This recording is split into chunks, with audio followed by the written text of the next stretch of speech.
वालेकुम स्टूडेंट्स।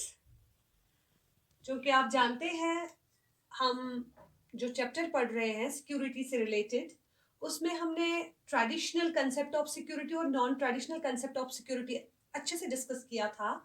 तो traditional security में हमने पढ़ा था कि वो ज़्यादा ध्यान देते हैं एक्सटर्नल सिक्योरिटी पे, वो ज़्यादा से ज़्यादा एक्सटर्नल थ्रेट से बचाना चाहते हैं लोगों को। और नॉन ट्रेडिशनल थ्रेट्स में मैंने आपको बताया था it deals human security as well as global security. तो चूंकि बार बार ये लोग नॉन ट्रेडिशनल थिंकर्स जो है इस बात पर ध्यान दे देते हैं कि नॉन ट्रेडिशनल सिक्योरिटी जो है स्टेट को तो बचाना ही बचाना है एक्सटर्नल इन्वेजन से, एग्रेशन से या वॉर्स से, लेकिन this is also the primary duty of state to protect her individuals. तो इस तरह से नॉन ट्रेडिशनल थिंकर्स जो है, नॉन ट्रेडिशनल सिक्योरिटी जो है वो ज्यादा ध्यान देती है कि हमें लोगों को बचाना है, ह्यूमन सिक्योरिटी प्रोवाइड करनी है, ग्लोबल लेवल सिक्योरिटी प्रोवाइड करनी है। और लोगों को किन से बचाना है? ग्लोबल लेवल थ्रेट से बचाना है, और जो भी इंटरनल एक्सटर्नल थ्रेट्स हैं। तो उसमें मैंने आपको बताया था नॉन ट्रेडिशनल थ्रेट्स में टेररिज्म एक बहुत बड़ा थ्रेट है आजकल के दौर में, या ह्यूमन राइट्स वायलेशन हो रही है ओवरऑल वर्ल्ड हो रही है। हालांकि हमने यूनाइटेड नेशन में 1948 में डिक्लेरेशन भी पास कर ली है, ह्यूमन राइट्स डिक्लेरेशन पास किया गया, अलग से एक चैप्टर। उसमें हर स्टेट को ये जिम्मेदारी है कि उसको अपने लोगों को political, social, economic rights provide करने, और जहां कहीं पे भी ह्यूमन राइट्स वायलेशन हो रही है, यूनाइटेड नेशन की जिम्मेदारी है और हर स्टेट की जिम्मेदारी है कि लोगों को हर टाइप के वायलेशन से बचाए, उनको उनके बेसिक राइट्स प्रोवाइड कर ले। तो इस तरह से, लेकिन फिर भी बहुत सारी स्टेट्स हैं जहां अभी भी ह्यूमन राइट्स वायलेशन हो रही है, जो कि हमने पिछले चैप्टर में पिछले इसमें लेक्चर में डिस्कस किया था। या इस तरह से ग्लोबल पॉवर्टी जो है ये एक बहुत बड़ा थ्रेट है, ये भी नॉन ट्रेडिशनल थ्रेट है। हम कह रहे हैं कि भैया एक्सटर्नल डेंजर से कंट्री को बचाना है, ठीक है, आप हमलों से बचाइए, लेकिन ग्लोबल पॉवर्टी से तो आपके करोड़ों लोग मर रहे हैं दुनिया में, उनकी तरफ भी तो हर स्टेट की जिम्मेदारी है कि उनको प्रोटेक्शन देनी है पॉवर्टी से, अनएम्प्लॉयमेंट से। तो इस तरह से ये जो कुछ नॉन ट्रेडिशनल थ्रेट्स हमने पढ़े हैं, terrorism, human rights, global poverty. अब आगे बढ़ते हैं। आज एक और बहुत बड़ा जो नॉन ट्रेडिशनल थ्रेट है वो है माइग्रेशन, या कि हेल्थ एपिडेमिक्स। ये दो आज हम कवर कर लेते हैं। पहले बच्चों मैं आपको बता दूं कि माइग्रेशन जो है, how it is a threat, how it is a non traditional threat. क्योंकि माइग्रेशन से हम कह रहे हैं कि नॉन ट्रेडिशनल थ्रेट्स जो है, लोगों को हमें इन चीजों से बचाना। माइग्रेशन से क्या प्रॉब्लम होती है और माइग्रेशन जो है वो है क्या? Migration simply means movement of people from one area to another in search of employment and better life. सबसे पहले हम कहते हैं माइग्रेशन जो है, लोग डेलिबरेटली, वॉलंटियरली माइग्रेशन करते हैं, एक जगह से दूसरी जगह जाते हैं। या स्पेशली हम देखते हैं साउदर्न कंट्रीज जो है या डेवलपिंग कंट्रीज जो है, उनके लोग जो है, they migrate deliberately, they migrate voluntarily. Why they migrate? They migrate for better living, for employment. तो इस तरह से माइग्रेशन जो होती है वॉलंटियरली होती है। लोग माइग्रेशन जो करते हैं खुद चाहते हैं कि हम इस इलाके को छोड़ के, इस स्टेट को छोड़ के दूसरी स्टेट में जाए, जहां हमें ज्यादा से ज्यादा प्रॉस्पेरिटी मिले, खुशहाली मिले, ज्यादा से ज्यादा एम्प्लॉयमेंट एवेन्यूज मिले, बेटर स्टैंडर्ड ऑफ लिविंग मिले, तभी जाके लोग जो है माइग्रेशन करते हैं। तो सिंपली माइग्रेशन का मतलब होता है मूवमेंट ऑफ पीपल, लोगों का इधर से उधर जाना। लेकिन क्यों लोग यहाँ से वहां जाते हैं, क्यों लोग एक मुल्क से दूसरे मुल्क में जाते हैं? क्योंकि उन्हें लग रहा है कि हमारा ये मुल्क जो है हमें वो चीजें प्रोवाइड नहीं कर रहा है जो हमारी बेटर लिविंग के लिए जरूरी है, इसलिए वो माइग्रेट होते हैं एक इलाके से दूसरे इलाके में। सो इंटरनेशनल लॉ ने इसको इस तरह से डिफाइन किया है, क्योंकि कभी कभार क्या होता है, लोग कंफ्यूज हो जाते हैं और वो सोचते हैं कि migration and refugee this is the same term. But international law, they have cleared this thing that migration is something else, and refugees are, the people who flee their country due to war, due to political persecution, or due to natural calamities. Migrants जो होते हैं दे leave their country voluntarily, वो खुद जाते हैं अपना मुल्क छोड़ के, अपनी जगह छोड़ के जाते हैं, दूसरे मुल्क में जाते हैं, दूसरी जगह पे जाते हैं for better standard of living या फॉर एम्प्लॉयमेंट। जबकि रिफ्यूजीज जो होते हैं, रिफ्यूजीज बेचारे मर्जी से नहीं जाते हैं, बल्कि वो जबरदस्ती उनको अपना घर, अपना इलाका, अपना मुल्क छोड़ के जाना पड़ता है। कभी वॉर की सिचुएशन होती है, कभी कुछ पॉलिटिकल प्रोसिक्यूशन की वजह से, यानी कुछ सियासी ऐसे मामलात होते हैं, जैसे हम यहाँ पे देख रहे हैं कि किस तरह से श्रीलंका में जो यहाँ पे सिन्हालीज है उनको कैसे वहां से भगाया जा रहा है, या आप इर्द गिर्द भी आप देख रहे हैं कि पॉलिटिकल प्रोसिक्यूशन की वजह से भी लोगों को रिफ्यूजीज बनाया जाता है। हम 47 की बात करेंगे, किस तरह से 47 में लोग हिंदुस्तान में 80 lakh people migrated due to partition. तो इस तरह से ये बेचारे इनको जबरदस्ती अपने मुल्क से दूसरे मुल्क में पनाह लेनी पड़ती है, या कभी कभार अल्लाह बचाए नेचुरल कैलेमिटी की वजह से जलजला आया, तूफान आया, सैलाब आया, सब कुछ बिखर गया, इनके घर बिखर गए, इनका सब कुछ तबाह बर्बाद हो गया, फिर ये एक जगह से दूसरे मुल्क में पनाह लेते हैं।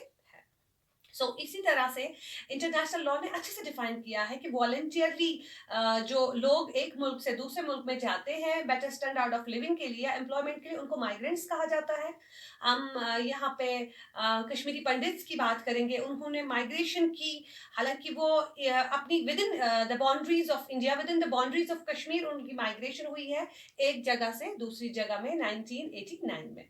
तो इस तरह से आप देख रहे हैं माइग्रेशन जो है ये भी एक बहुत बड़ा थ्रेट है, क्योंकि आप लोगों के पास एक यहाँ पे डाटा है 1900 से लेकर 95 तक, यानी 95 सालों में 70 स्टेट्स जो है 70 states have been involved in 93 wars which killed over 55 lakh people. Individuals along with their families have been forced to migrate due to war, violence, etc.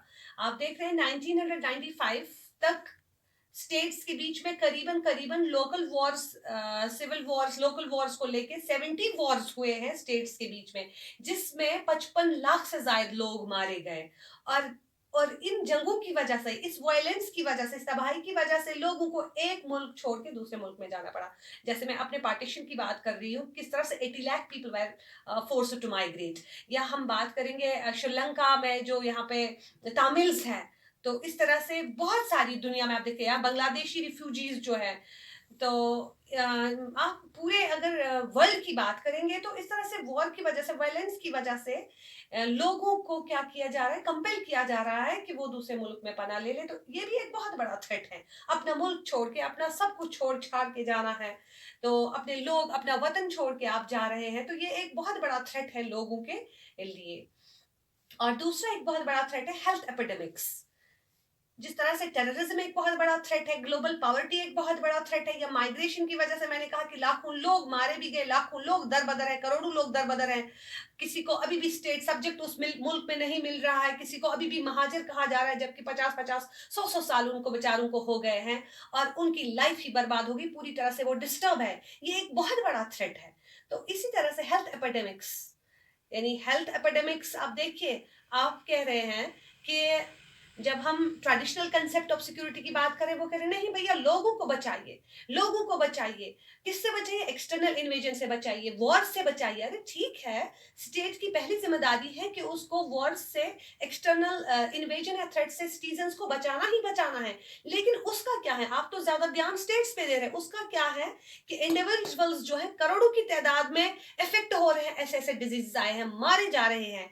तो यहाँ तो जंग में मैंने अभी पढ़ा है कि 55 लाख लोग ही 70 जंगों में मारे गए। लेकिन जब हम बात करेंगे, यहाँ ऐसी डिजीजेस हैं, HIV एड्स की हम बात करेंगे, 2080 का डाटा है कि 7,70,000 people died from this disease worldwide. It is estimated that in 2018 around 7,70,000 people died. यहाँ आप बात करिए 7.5 लाख, करीबन 4 करोड़ लोग, करीबन 4.25 करोड़ लोग मारे गए एक डिजीज की वजह से। जबकि यहाँ बात करें 70 स्टेट्स के बीच में जंगें हुई, 95 सालों में खाली 55 लाख लोग मारे गए। सो हेल्थ एपिडेमिक्स जो है, it's a big threat, even greater than all the threats, जितने भी even greater than all the threats which are around you, which are around me. सबसे बड़ी प्रॉब्लम आजकल देखिए, इंसान इंसान का दुश्मन बन बैठा है, इंसान इंसान से खौफ खा रहा है ड्यू टू कोरोना वायरस। आप देख रहे हैं कि 2019 में स्टार्ट हुआ ये डिजीज, अभी 1 साल नहीं हुआ और पूरी दुनिया में more than 3 lakh people killed. आप सोचिए जरा, ये कोई मामूली चीजें नहीं है। हेल्थ एपिडेमिक्स जो है, चाहे आप बात करें HIV एड्स की, चाहे सार्स की, बर्ड फ्लू की बात करें, या कि कोरोना वायरस की बात करें, these diseases, these health epidemics are rapidly spreading across countries due to migration.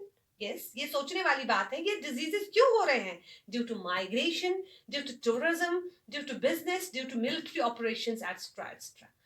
अब यहाँ बात करेंगे हम कोरोना वायरस की बात करें, बार बार करें लॉकडाउन, लॉकडाउन के जरिए आप अपने आप को बचा सकते हैं, जितना आप घर में रहेंगे उतना आप सेफ हैं। यानी माइग्रेशन की वजह से अब खाली लोग मारे ही नहीं जा रहे हैं, बल्कि ऐसी ऐसी बीमारियां भी जन्म ले रही है। हमारे यहाँ इंटरनेशनल फ्लाइट्स पे कल तक बैन लगी थी, क्योंकि डर था कि बाहर से ही ये डिजीज आया है और कहीं हमारे डोमेस्टिक एरियाज को कवर ना कर ले। तो ये जो डिजीजेस है, ये माइग्रेशन की वजह से, टूरिज्म की वजह से, बिजनेस की वजह से, वहां के लोग यहाँ आए, यहाँ के लोग वहां आए और दूसरा बेचारा इफेक्ट हो रहा है। तो ये सारी चीजें जो है, हेल्थ एपिडेमिक्स, ये बहुत बड़ा थ्रेट है इस वक्त दुनिया में। एक और बात मैं बताना चाहूंगी कि नॉन ट्रेडिशनल थ्रेट्स जो है, these threats are more dangerous than the traditional threats. Traditional threat में ये है कि बस इतना है कि दुश्मन आप पर हमला करेगा, आपको उससे बचाना है। ऐसा तो नहीं है कि आपको, यहाँ देखिए, टेररिज्म से खुद को बचाना है, ह्यूमन राइट्स वायलेशन हो रही है, इससे बचाना है, पॉवर्टी से बचाना, अनएम्प्लॉयमेंट से, माइग्रेशन से जो डिजीजेस आर पार हो रही है, इनसे बचाना है। सो नॉन ट्रेडिशनल थिंकर्स जो है, ये कह रहे हैं कि अगर आपको स्टेट को बचाना है तो उनको इन तमाम चीजों से आपको तहफ़्फ़ुज़ देना ही देना है। ओके, अल्लाह हाफ़िज़, आज के लिए इतना ही।